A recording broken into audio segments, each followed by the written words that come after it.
پیدا وشوله. یو بل بنده دا تپوس کوي چې یو سړی قرضدار دی او هره میاشت په قسطونو قرضه ادا کوي، نو د هغه غله وشوه، په هغې زکات خیرات شته او که نشته دی. د ځمکې نه چې کم پیداوار کیږي، فصل، میوجات وغیره، نو په هغې کې د غریب او د مالدار فرق نشته دی. چې د چا د ځمکې پیداوار وشو نو دی به د هغې عشر یا نصف عشر ادا کوي.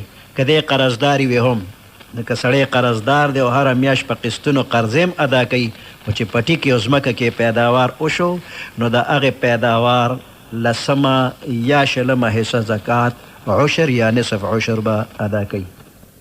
عشر یا نصف عشر دا د ځمکې په اوبو پسې دا فیصله کیږي. د کم پټي اوبخور چې په اسماني اوبو په باران باندې کیږي یا د سیند په مفت اوبو باندې کیږي، نو هغې کې به لسمه حصه پیداوار د الله په نوم باندې ورکیږي. او د کم پټي اوبخور چې په نهر، هغه نهر چې حکومت یې پیسې اخلي، آبیانه یا په ټیوبویل یا په ارټ باندې، نو د هغې به شلمه حصه د الله په نوم ورکوي، دې ته نصف عشر وایي. نو عشر یا نصف عشر د ځمکې د پیداوار دا په بنده باندې شته، اگر که دې قرضدار وي.